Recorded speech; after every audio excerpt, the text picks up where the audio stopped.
नमस्कार दोस्तों, आपका हिंदी कहानी चैनल पर स्वागत है। आज हम इस वीडियो में परिवर्तनीय एकादशी व्रत कथा करेंगे। युधिष्ठिर कहने लगे कि हे भगवान, भाद्रपद शुक्ल एकादशी का क्या नाम है?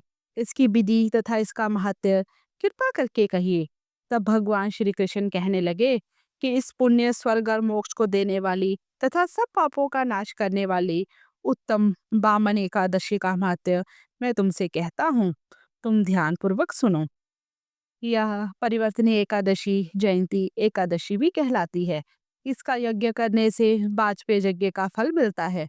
पापियों के पाप नष्ट करने के लिए इससे बढ़कर कोई उपाय नहीं। जो मनुष्य इस एकादशी के दिन मेरी पूजा करता है, जिससे तीनों लोग पूज्य होते हैं, अतः मोक्ष की इच्छा करने वाले मनुष्य यह व्रत अवश्य करे। जो कमल नयन भगवान का कमल से पूजन करते हैं, वे अवश्य भगवान के समीप जाते हैं। जिसने भाद्रपद शुक्ल एकादशी को व्रत और पूजन किया, उसे ब्रह्मा विष्णु सहित तीनों लोकों का पूजन किया। अतः हरिवासर अर्थात एकादशी का व्रत अवश्य करना चाहिए। इस दिन भगवान करवट लेते हैं, इसलिए इसको परिवर्तनीय एकादशी भी कहते हैं। भगवान के वचन सुनकर युधिष्ठिर बोले कि हे भगवान, मुझे अति संदेह हो रहा है कि आप किस प्रकार सोते और करवट लेते हैं तथा किस तरह राजा बलि को बांधा और बामन रूप रखकर क्या क्या लीलाएं की। चातुर्मास के व्रत की क्या विधि है तथा आपके शयन करने पर मनुष्य क्या क्या कर्तव्य है, सो आप मुझे विस्तार से बताइए। श्री कृष्ण कहने लगे कि हे राजन, जब आप सब पापों को नष्ट करने वाली कथा का श्रवण करें। त्रेता युग में बलि नामक एक दैत्य था। वह मेरा परम भक्त था। विविध प्रकार के वेद सूक्तों से मेरा पूजन किया करता था और नित्य ही ब्राह्मणों का पूजन तथा यज्ञ के आयोजन करता था। लेकिन इंद्र से द्वेष के कारण उसने इंद्रलोक तथा सभी देवताओं को जीत लिया। इस कारण सभी देवता एकत्र होकर सोच विचार कर भगवान के पास गए। बृहस्पति सहित इंद्रादिक देवता प्रभु के निकट जाकर और नतमस्तक होकर वेद मंत्रों द्वारा भगवान का पूजन और स्तुति करने लगे। अतः मैंने 52 रूप धारण करके पांचवा अवतार लिया और फिर अत्यंत तेजस्वी रूप से राजा बलि को जीत लिया। इतनी वार्ता सुनकर राजा युधिष्ठिर बोले कि हे जनार्दन, आपने बामन रूप धारण करके उस महाबली दैत्य को किस प्रकार जीता?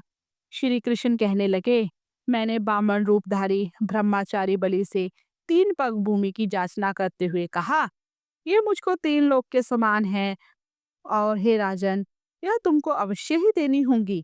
राजा बलि ने इसे तुच्छ याचना समझकर 3 पग भूमि का संकल्प मुझको दे दिया और मैंने अपने त्रिविक्रम रूप को बढ़ाकर यहाँ तक कि भूलोक में पद, भूलोक में जंगा, स्वर्गलोक में कमर, महलोक में पेट, जनलोक में हृदय, जमलोक में कंठ की स्थापना कर सत्यलोक में मुख, उसके ऊपर मस्तक स्थापित किया।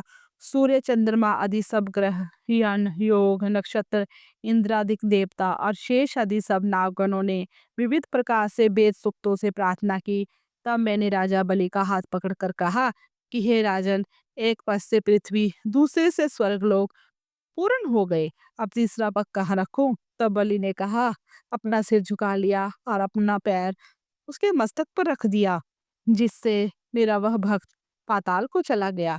फिर उसकी विनती और नम्रता को देखकर मैंने कहा कि हे बलि, मैं सदैव तुम्हारे निकट ही रहूंगा। विरोचन पुत्र बलि से कहने पर भाद्रपद शुक्ल एकादशी के दिन बलि के आश्रम पर मेरी मूर्ति स्थापित हुई। इसी प्रकार दूसरी क्षीर सागर में शेषनाग के पष्ट पर हुई। हे राजन, इस एकादशी को भगवान शयन करते हुए करवट लेते हैं, इसलिए तीनों लोकों के स्वामी भगवान विष्णु का उस दिन पूजन करना चाहिए। इस दिन तांबा, चांदी, चावल और दही का दान करना उचित है। रात्रि को जागरण अवश्य करना चाहिए। जो विधि पूर्वक इस एकादशी का व्रत करते हैं, वह सब पापों से मुक्त होकर स्वर्ग में जाकर चंद्रमा के समान प्रकाशित होते हैं और यश पाते हैं।